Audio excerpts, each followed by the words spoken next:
One of the things that are said about Saddam Hussein, making a case against him, is that he gassed his own people, he committed genocide against the Kurds at the end of the Iran-Iraq war. What really... Specifically, what I say in my book is that both Iraq and Iran used chemical weapons against each other. They were trying to kill each other.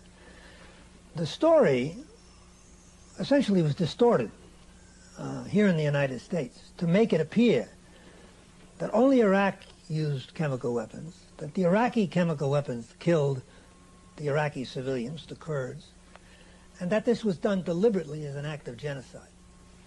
In fact, we know, or I know, because I was an intelligence officer at the time, that the actual incident was a battle in which the two sides were trying to capture the city of Halabja, and both used chemical weapons against each other, and the Kurds, who were caught in the middle, were killed. So you can't say it's genocide. Moreover, the Defense Intelligence Agency in the U.S.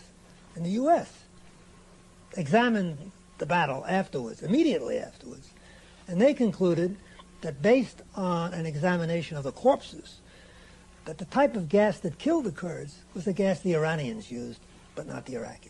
It's called a blood agent. It's called a blood agent. It's a cyanide-based gas, and it gives itself away because the corpses, the extremities are blue.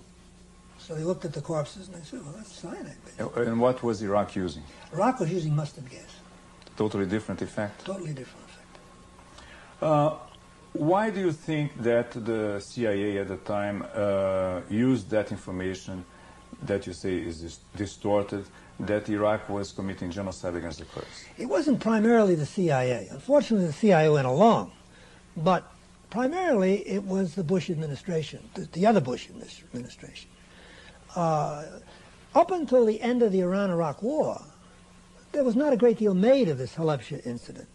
The DIA said it was the Iranians.